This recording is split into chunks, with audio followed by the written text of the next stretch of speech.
राहुल गांधी ने रविवार को असम में विधानसभा चुनाव अभियान की शुरुआत की। इस दौरान राहुल ने कहा कि अवैध घुसपैठ एक मुद्दा है, लेकिन असम के लोगों में वो क्षमता है कि इस मुद्दे को वो खुद सुलझा सकते हैं।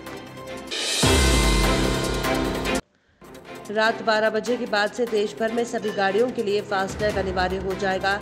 ऐसे में आप अगर कल सुबह हाईवे पकड़कर घूमने निकलने वाले हैं या किसी की शादी में जा रहे हैं, तो यहां जान लीजिए कि आपकी गाड़ी के लिए फास्टैग जरूरी है।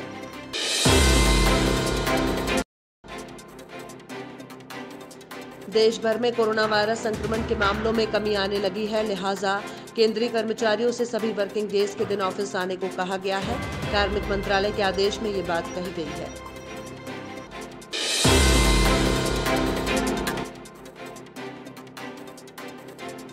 देशवासियों को इस हफ्ते के पहले दिन ही महंगाई की जबरदस्त चोट पड़ती दिख रही है। एलपीजी सिलेंडर के दाम 50 रुपए बढ़ गए हैं, जबकि पेट्रोल डीजल के दाम में भी 26 पैसे प्रति लीटर की बढ़त हुई है।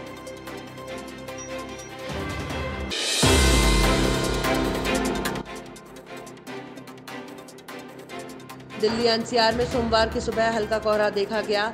स्काई मैट वेदर रिपोर्ट के मुताबिक अगले 24 घंटों के दौरान उत्तर पश्चिम भारत के मैदानी इलाकों और गंगा के मैदानी भागों में कोहरा छाया रहेगा।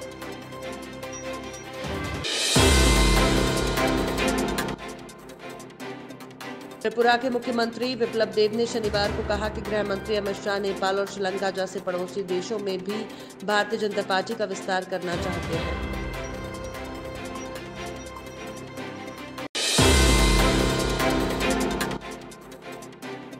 दिशा रवि की गिरफ्तारी के खिलाफ कांग्रेस के दिग्गजों ने ट्वीट किया। इसमें आनंद शर्मा, पी चिदम्बरम, जयराम रमेश, शशि थरूर शामिल हैं।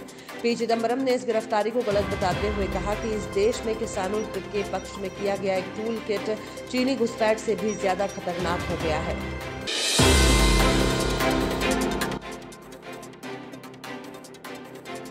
नोएडा इंटरनेशनल एयरपोर्ट बनाने के लिए 11,000 से ज्यादा पेड़ों को काटा जाएगा। वन विभाग ने इन पेड़ों को काटने के लिए 6 महीने का समय दिया था, लेकिन एयरपोर्ट निर्माण में देरी के चलते अब इस अवधि को 2 साल के लिए बढ़ा दिया गया है। बंगाल बीजेपी के अध्यक्ष दिलीप घोष ने एक रैली के दौरान सत्तारूढ़ पार्टी पर जमकर निशाना साधा। इस दौरान शब्दों की मर्यादा लांघते हुए घोष ने कहा कि अगर चुनाव के बाद माएं अपने बच्चों का चेहरा देखना चाहती हैं, तो माओं को बोलो कि अपने बच्चों को नियंत्रण में रखें।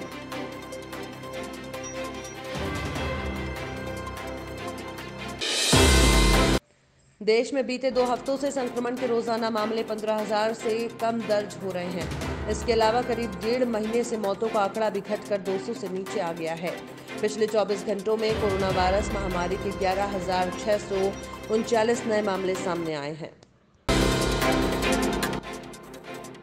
कांग्रेस नेता राहुल गांधी ने रसोई गैस की कीमतों में बढ़ोतरी को लेकर मोदी सरकार पर निशाना साधा है। राहुल गांधी ने कहा कि जनता से लूट हो रही है और सिर्फ 2 का विकास हो रहा है। राहुल गांधी लगातार मोदी सरकार पर हमलावर हैं।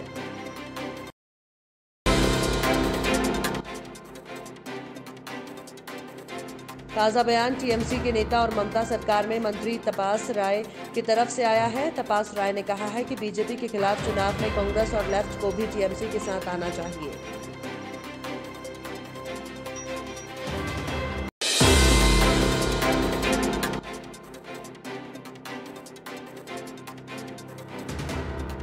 केंद्र सरकार के कृषि कानूनों के खिलाफ आंदोलन करते हुए किसानों को 80 से ज्यादा दिन हो चुके हैं। वहीं खबर आ रही है कि महापंचायत के बाद अब बरनाला में 21 फरवरी को एक संयुक्त किसान मजदूर एकता रैली आयोजित की जाएगी।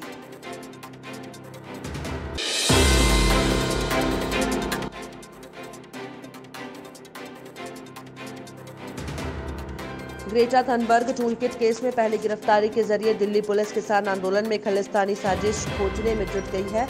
इस मामले में गिरफ्तार 21 साल की छात्रा दिशा और रवि 5 दिन की पुलिस हिरासत में हैं।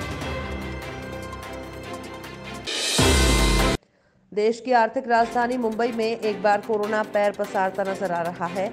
मुंबई में कोरोना के नए मरीजों की संख्या में इजाफा देखा जा रहा है। मुंबई में पिछले हफ्ते कोरोना के मरीजों की संख्या 500 से कम थी, वहीं अब कोरोना मरीजों की संख्या 500 से ज्यादा हो गई है। ब्रिटेन के प्रिंस हैरी की पत्नी मेघन मार्कल ने वैलेंटाइन डे के मौके पर पूरी दुनिया के साथ एक खुशखबरी शेयर की है। प्रिंस हैरी और मेघन मार्कल दूसरी बार माता पिता बनने जा रहे हैं। मेघन ने इससे पहले मई 2019 में बेटे को जन्म दिया था।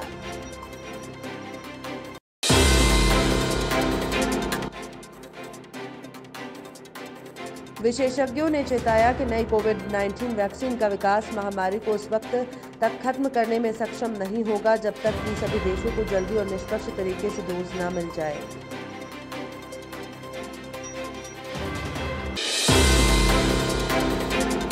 साल 2002 में फिल्म रहना है तेरे दिल में अपने बॉलीवुड करियर की शुरुआत करने वाली अभिनेत्री दिया मिर्जा एक बार फिर से शादी के बंधन में बंधने जा रही हैं।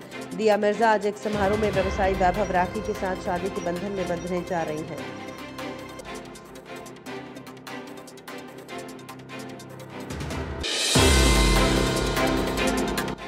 New age star Kartik Aaryan और जाह्नवी कपूर के अफेयर की अफवाह काफी समय से गर्म है। इस बीच कार्तिक आर्यन ने वैलेंटाइन डे पर एक खूबसूरत पोस्ट लिखा है जिस पर जाह्नवी ने हार्ट रिएक्ट किया है। कुछ दिनों पहले ही कार्तिक आर्यन और जाह्नवी कपूर को गोवा में बाइक से घूमते हुए देखा गया था।